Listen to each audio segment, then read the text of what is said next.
So don't make light of this going when he says to go here. So not only is there that going and the distance and the logistics of it, but notice that this going is not just about going from one location to another.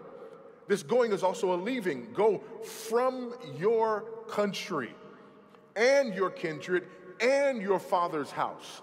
Leave your country, leave your kindred, leave your father's house. And this leaving is not just a temporary departure. This leaving is something significant, being torn asunder. Here's something that we don't often think about. Abraham's father was not a Jew. Nobody was before him.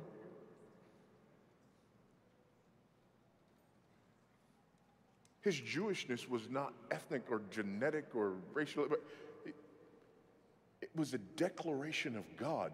God made a people.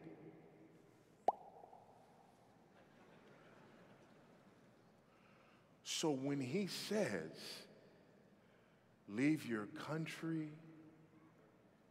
leave your kindred, and leave your father's house, he is saying, I am about to strip you of everything. Not everything, everything. That's beyond everything.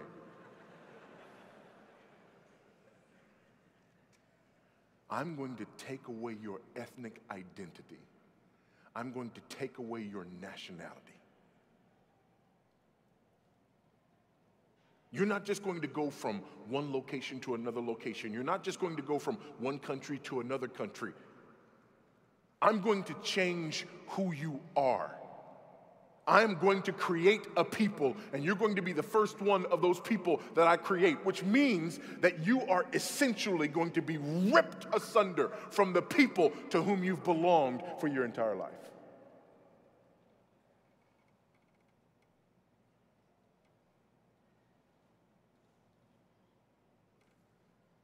How about that? I can't even wrap my head around that. Can you? I just can't even imagine what that would even sound like. Voddie, it's time for you to leave. Fine. No problem. You're going to leave your country. It's okay. They're kind of crazy sometime anyway. You're going to leave your family. They're kind of crazy too, right?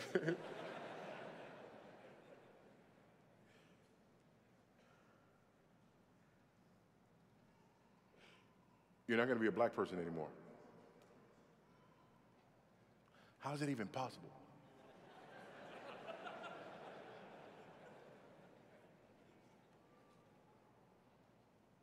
There is going to be a new people,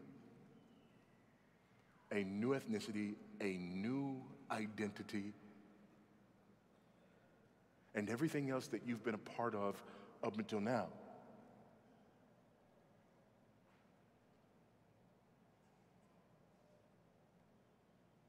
Will no longer be who you are.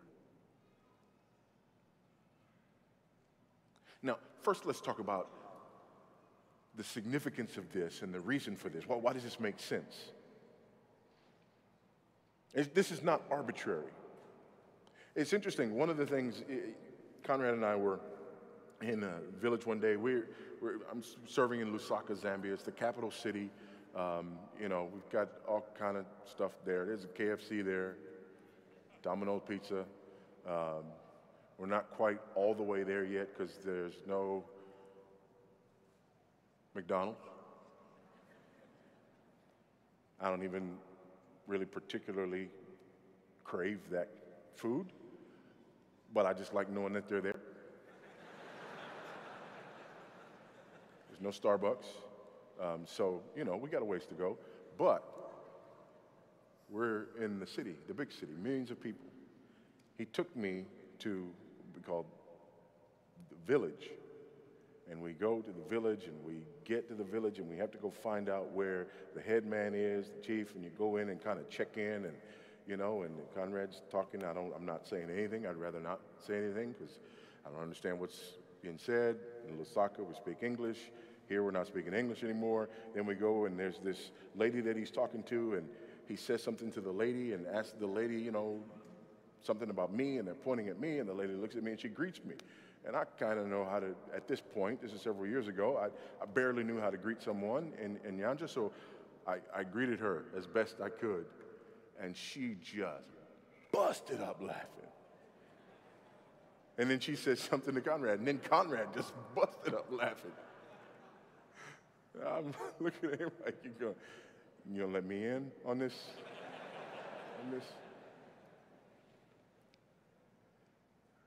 And he looks at me and he says, no, when she heard you speak, she was taken aback.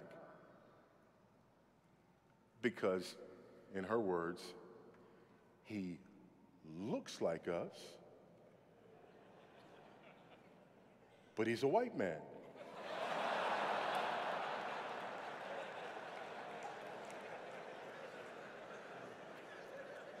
Same thing some of the people in the social justice movement are saying about me today, but that's a whole nother thing.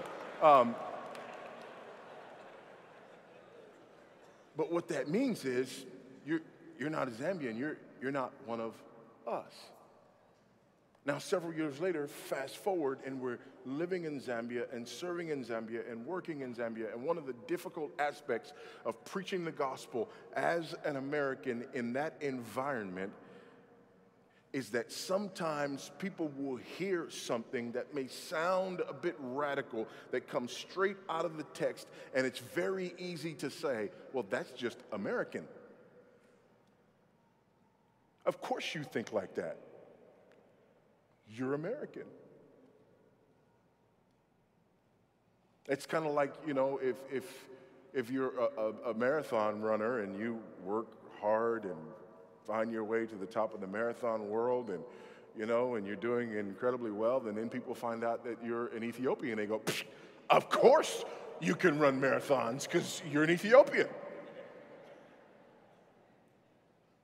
Immediately your response would be, you know, I kind of train a little bit.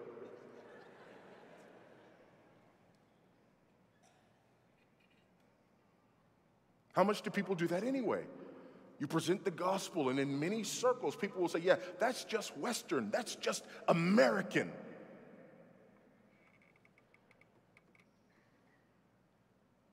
What does that have to do with this?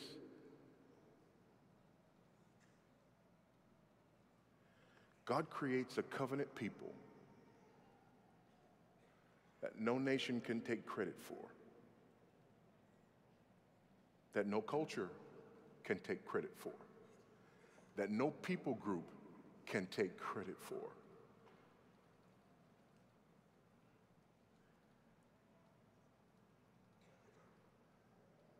They can't say, well, that's just a Canaanite.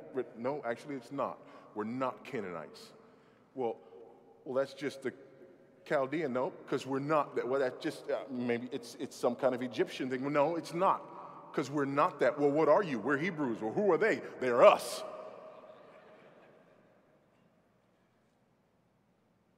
Well, where do you guys come from? From God. Our religion is not the expression of any particular culture, of any particular nation. How do you get to say that?